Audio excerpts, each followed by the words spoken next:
What do you want? Lord Ramsay sent me to draw your bath, my lady. Oh, you want to be clean and fresh for your new husband, don't you? I'm gonna hijack the commentary track for just a minute just to talk about this subplot. Yeah, no, of course.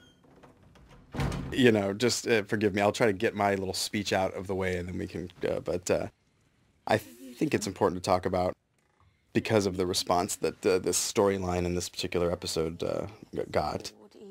It's you're sort of damned if you do, damned if you don't. If you don't talk about it, people think you're, you know, ashamed of it, and then if you do talk about it, everything you say is taken out of context. But basically, when we decided to combine Sansa's storyline with the storyline of another character in the books, it was done with the idea that it would be hugely dramatically satisfying to have Sansa back in her occupied childhood home and having to navigate this sort of gothic horror story that she's found herself in, and to be, of course, reunited with Theon.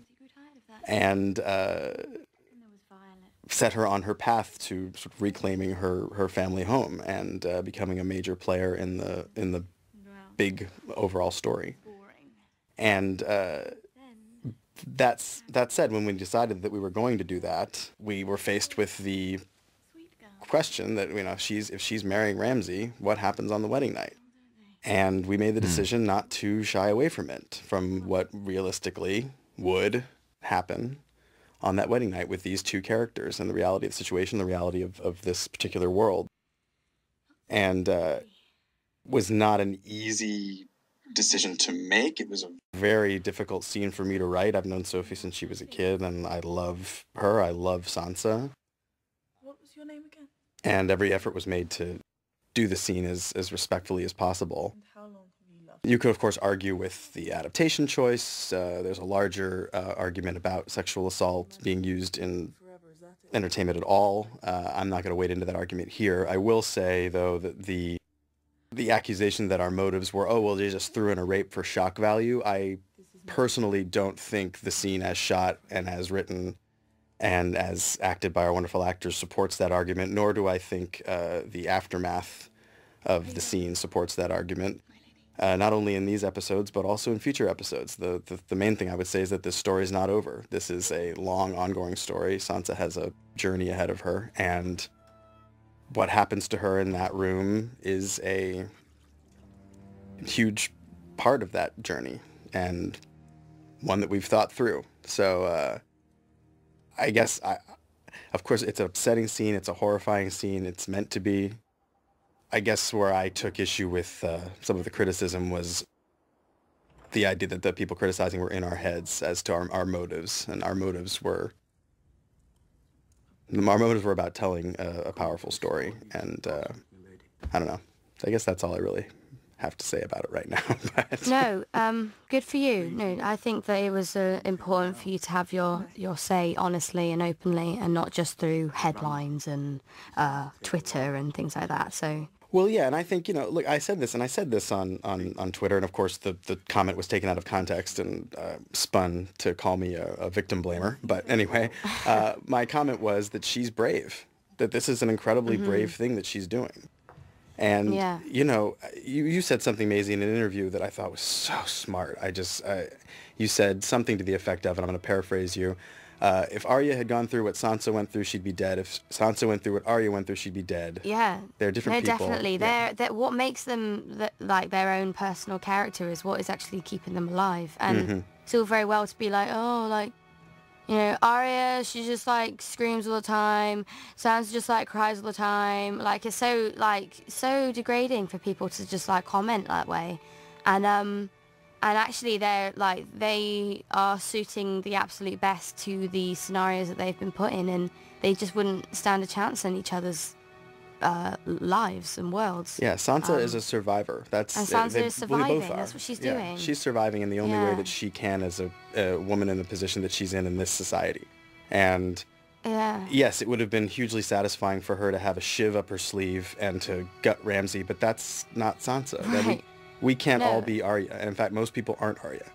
And yeah, exactly. Most people in that situation, you know, they have to play a longer game, and she goes in thinking she can She goes in without the right information about Ramsay. She gets a sense that Ramsay's dangerous, and then when it turns out to be even worse than she thought, she's not broken by the attack. She immediately sets to getting the hell out of there and then planning her next move from there. Yeah, exactly. There is so much more to this whole sequence than people are allowing it. I think the audience is very aware of that.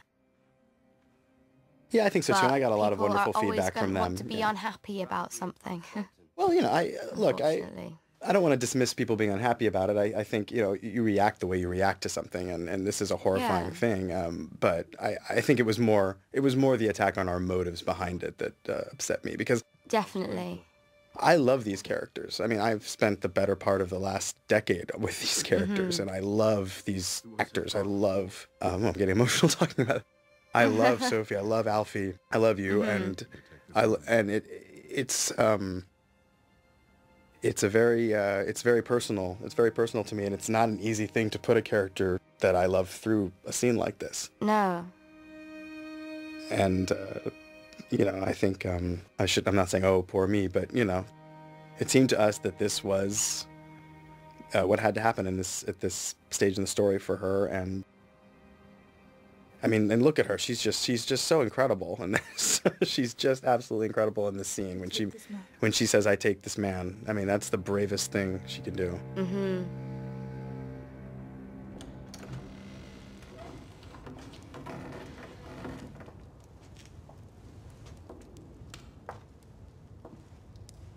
And Alfie's wonderful in this sequence too. Another argument, I shouldn't say I take issue with it. I get why this criticism was leveled at us. The idea that we took Sansa's story away from her and made it all about Theon. I don't personally believe that's the case. I think they're both players in the story, and the subplot, you know, they both have huge parts in. But I don't consider this, you know, her being shoehorned into Theon's redemption journey. Certainly, Theon's redemption journey is an element of the subplot. But if you watch this scene, it's played from Sansa's viewpoint for the most part. The main reason we cut away at the end, I mean, frankly, it was because this was Sophie's first scene of this nature, and we didn't feel that it was necessary we didn't want to, you know, show the attack. No. And so we cut to Theon to hear the attack. I understand why many people reacted to that, in that we were making the scene about Theon and not about Sansa. Lying to your husband on his wedding night. Mm-hmm. I'm sorry that it was viewed that way by a lot of people. It was certainly, all I can say is it was certainly not my intention when I wrote it or when we were producing it. We're man and wife now. I think with the nature of this scene, it is very, very difficult to know how to play it. Sure. It's a very delicate thing. Yeah, people are going to be very unhappy with this scene anyway, because it is very, very difficult to watch, no matter which way it's played. It's not meant to make you happy in any way, shape, or form. No. If it does, there's something wrong with you. I think, to you guys, like, making the decisions on where this was played and who it was cut to, or any of those decisions that, you know, I know were very, very big decisions going into editing the scene, but also writing it and shooting it. Yeah, those were very, very difficult decisions. So yeah, Jeremy and David and Dan, all of us, you know, this was very carefully plotted out. It was a very hard day on set. But also, I will say, as a writer and as a producer, an exhilarating day, because the work being done that day, I think, is some of the best work being done on the show in terms of the way it's shot, in the terms of the camera moves, the lighting, the dressing, and most of all, these performances, these faces. Yeah, I mean, it's such a strong scene. I mean, it's even though it's cruel, but I mean, Alfie and Sophie they're just extraordinary. And if you ask why we wanted to bring Sansa into this world, it didn't have to do with this scene. It had to do with the idea of her coming back to reclaim her family home, and encountering this broken character who betrayed her family, and the fireworks of these actors, two of our finest actors in the cast, playing off each other. That was why we made the decision to put Sansa in Winterfell. I hate watching this as much as anybody. I really do. yeah. This is our You know, and we Sophie. could have stayed on her face for the entirety of the attack. That would have been a perfectly valid choice. To me, it was about just being respectful to Sophie. Yeah. You know, oh God, it's just terrible. This is horrible. This is. And you know what's characters crazy? That was we a love. take. That wasn't even Alfie's close-up. Alfie had already done his close-up. He was done. And then Jeremy saw what he was doing. It was at a wider shot that he wasn't even going to use. And he saw what he was doing. And Jeremy was like, okay, go in. And that was the take they used. Wow. A very tricky episode to write. Certainly the hardest thing I ever personally did in the show. But in spite of all the controversy, I am very proud of it. And I'm very proud of you two and your work. No, in it you as well. should be. You should It's be, a yeah. wonderful episode, Brian. Thank you for letting us play all our roles in this wonderful Oh, hey, hour. it was fun. It was fun to watch it with you. And you know, the story is not over, my friends. It's the middle. You know, this is the middle of a big story, and the middle is always messy and tricky and dark. And you know, there's still a lot more hours to go. And the good news is we get to finish this thing, which is amazing. Yeah, that's very, very cool. So I guess that's it. I'm Bryan Cogman. I'm a writer and producer on the show. I'm Maisie Williams. I was playing Arya Stark. And Tom Blachier playing Jack and Haga. Thank you all for watching. And this is the end of our commentary. The end of our commentary. Da-da-da. It was such a sad ending. I feel like we should lift it back up. We so should. it's not sad. Should we sing the theme song? Oh, too late. Dun, dun, dun, dun, dun, dun, dun, dun, dun, dun, dun, dun, dun, dun, dun.